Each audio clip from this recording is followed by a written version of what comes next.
ഒറ്റക്കൊരാൾക്കൊരു company തുടങ്ങാൻ പറ്റുമോ? മറ്റാരും പാർട്ട്ണർമാരില്ലാതെ? പക്ഷെ ഒരു കമ്പനിയുടെ ബ്രാൻഡിങ്ങും വേണം. ഈ ചോദ്യം നിങ്ങളുടെ മനസ്സിൽ വന്നിട്ടുണ്ടെങ്കിൽ ഈ വീഡിയോ സ്കിപ്പ് ചെയ്യരുത്. ഹലോ, നമസ്കാരം. ഇന്ന് നമ്മൾ സംസാരിക്കാൻ പോകുന്നത് 95% പേർക്കും അറിയാത്ത, പക്ഷേ ഒറ്റയ്ക്ക് ബിസിനസ് ചെയ്യുന്നവർക്ക് ഏറ്റവും ഉപകാരപ്രദമായ ഒരു കമ്പനി രജിസ്ട്രേഷനെ കുറിച്ചാണ്. ഇവിടെ പ്രൊപ്പറേറ്റർഷിപ്പ് വേണ്ട, പാർട്ണർഷിപ്പ് വേണ്ട, LLP വേണ്ട, പ്രൈവറ്റ് ലിമിറ്റഡ് പോലെ ആളുകളെ ഡിപ്പെൻഡ് ചെയ്യാനും താല്പര്യമില്ല. എന്നാൽ കമ്പനി എന്ന ഐഡന്റിറ്റി വേണം, ലീഗൽ പ്രൊട്ടക്ഷൻ വേണം, എല്ലാവരുടെ മുമ്പിൽ ഒരു പ്രൊഫഷണൽ ഇമേജ് വേണം. അങ്ങനെയെങ്കിൽ ഒറ്റൊരു ആൻസർ മാത്രം, OPC. അപ്പോൾ നമുക്ക് OPC എന്താണെന്ന് നോക്കാം.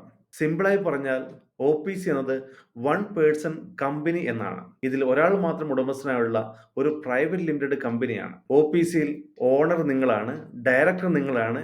എന്നാൽ നിയമപരമായി OPC ഒരു കമ്പനിയുമാണ്. OPCയുടെ പ്രധാന പ്രത്യേകതകൾ എന്താണെന്ന് നമുക്ക് നോക്കാം.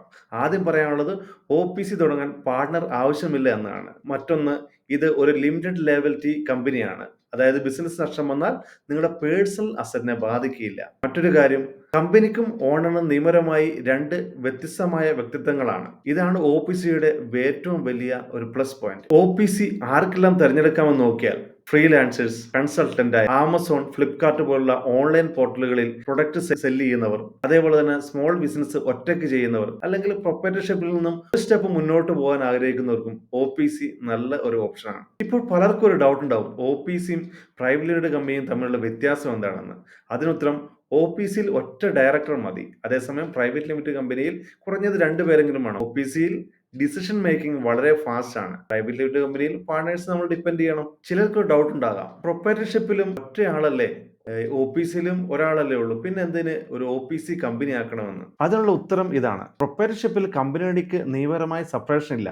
ആയതുകൊണ്ട് തന്നെ പ്രൊപ്പറേറ്റർഷിപ്പിൽ ബിസിനസ്സിൽ നഷ്ടം വന്നാൽ അത് ഓണേഴ്സിന്റെ പേഴ്സണൽ അസറ്റിനെ കൂടി ബാധിക്കും. OPCയിൽ അതില്ല. ലിമിറ്റഡ് ലയബിലിറ്റി ആയതിനാൽ പേഴ്സണൽ പ്രോപ്പർട്ടി 100% സേഫ് ആണ്. അതായത് ഒറ്റക്കൊരു ബിസിനസ് ലീഗൽ സൈഡും പേഴ്സണൽ പ്രോപ്പർട്ടി എല്ലാം സേഫ് ആക്കി ഒരു കമ്പനി തുടങ്ങണം എന്നിൽ നിങ്ങൾ ആലോചിക്കുന്നുണ്ടെങ്കിൽ വൺ പേഴ്സൺ കമ്പനി മികച്ച തുടക്കമാണ്. ഇനി ഇത് ചെയ്യാനുള്ള ഫോർമാലിറ്റികൾ എങ്ങനെയാണെന്ന് പറയാം. നമ്മൾ കഴിഞ്ഞ വീഡിയോയിൽ ചർച്ച ചെയ്ത പോലെ പ്രൈവറ്റ് ലിമിറ്റഡ് കമ്പനി രജിസ്റ്റർ ചെയ്യുന്ന പോലെ MCA പോർട്ടലിൽ തന്നെയാണ് OPCയും രജിസ്റ്റർ ചെയ്യുന്നത്. ഇതിനായി digital signature, DIN number, name reservation, pan, Aadhaar number, email, phone number, photo, address proof എന്നിവയും വേണം. കൂടാതെ ഒരു നോമിനി ഡീറ്റെയിൽസും വേണം, കമ്പനിയുടെ അഡ്രസ് പ്രൂഫും വേണം. ഇതെല്ലാം റെഡിയായാൽ കമ്പനിയുടെ MOA, AOA എന്നിവ തയ്യാറാക്കണം.